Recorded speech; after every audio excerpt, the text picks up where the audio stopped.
Kung pagbabasehan po natin o iisipin natin ang mga sinabi ni dating Senator Trillanes, magdadalawang taon na kasi si Pangulong Bongbong Marcos at si VP Inday Sara sa June 30. Pero bago natin pag-usapan yan, ay hayaan nyo munang bumati ako ng magandang araw po sa lahat ng mga Pilipino sa bansa at sa mga nasa ibang panig ng mundo. Opo. Sana po ay ligtas ang lahat. Sana rin po ay nasa mabuting kalagayan po kayo. Siyempre, sana ako rin. Pero sa mga bago pa lamang na nakasilip dito sa akin channel, pro or anti-government po kayo, welcome po lahat po dito. Paki-like na lamang po yung video at subscribe na rin po. Maraming salamat po muli.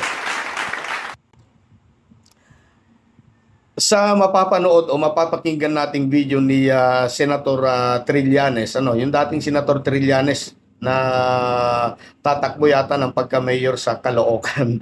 Okay? Parang medyo may konting paalaala.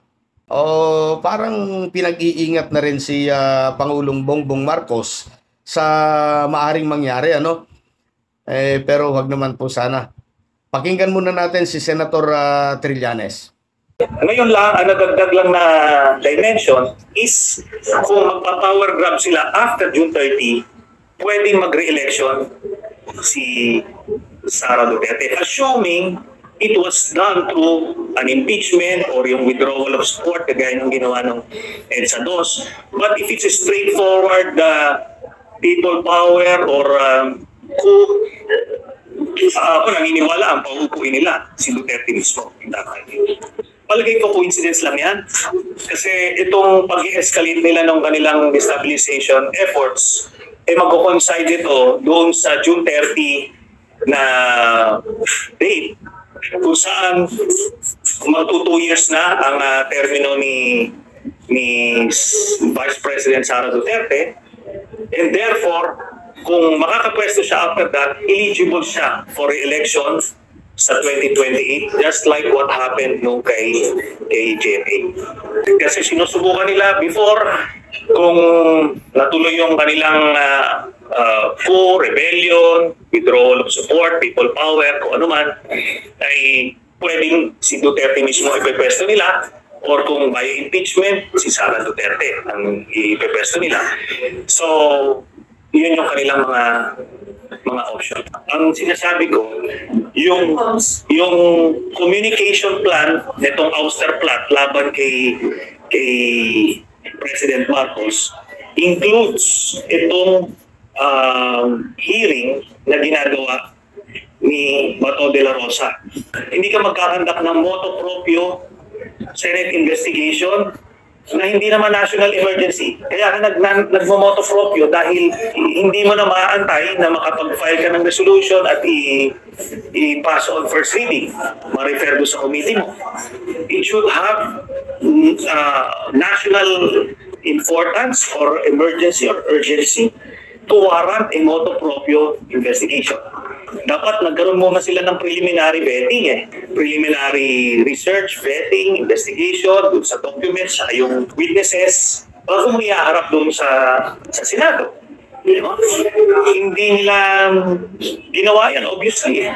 Kasi ang tanong dito, ano ba yung gusto mong ma-prove dito sa investigation?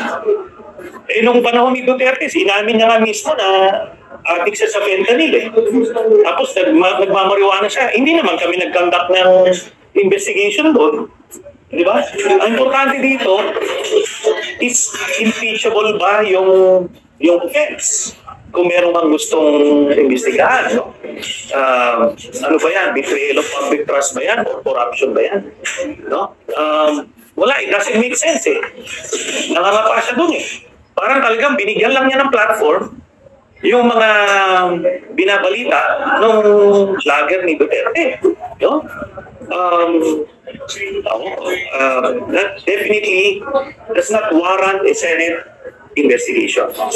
But, kaya nga, kaso kung ilalagay mo siya doon sa konteksto na part ito ng communication plan for the ouster plot, then doon lang magkakaroon ng sense. Walang reason, and yun din ang dahilan kung bakit walang nare-recruit na active AFP members, kasi walang dahilan para patalsikin si President Marcos. Ako nagrebelde ako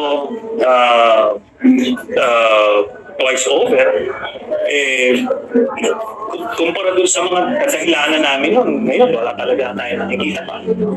And in fact, maraming happy na AFP dun sa foreign policy position ni President Marcos, and pati yung approach niya sa AFP modernization. Okay, ayan. Well, alam naman natin na dati rin silang magkabanggahan sa politika, ano? At syempre, alam din natin na magkaiba rin yung partidong kinabibilangan ng mga ito. Parang nakikita ko din na may concern. May concern si Trillanes kay PBBM. At siguro dahil nakikita naman niya na nasa tama at maganda naman ang itinatakbo ng Administrasyong Marcos. Well, para sa akin, nakikita ko naman na matatag ang administrasyon laban sa mga nanggugulo at gustong magpatalsik sa Pangulo. Ganun pa man, dapat pa rin mag-ingat at maging mapagbatsyag si PBBM. Lalong-lalo na itong mga panahong ito dahil nga 1 linggo na lamang, 2 taon na yung kanyang administrasyon. Kung sambayan ng Pilipino ang pag-uusapan, mga kababayan ko, kakapiranggot, kakarampot na lamang itong mga sumisigaw, itong mga sinasabi nilang majority na boses daw ng bayan. Wala na. Mamamaos na lang sila sa kasisigaw. Halos sila na rin na nakakarinig sa kanilang sigaw Kasi sawa na ang karamihan. Ayaw na silang pakinggan ng mga totoong nagmamahal sa taong bayan. Yan ang katotohanan, kaya nako, malabo. Ako naman ay magtatanong lang. Makakapayag po ba kayo na mapatalsik si Pangulong Bongbong Marcos o mabigyan pa ng isang termino? Okay, mag-comment lang po kayo at magpahayag ng saloobin patungkol po sa ating pinag-uusapan. Maraming salamat po. Mabuhay po kayong lahat.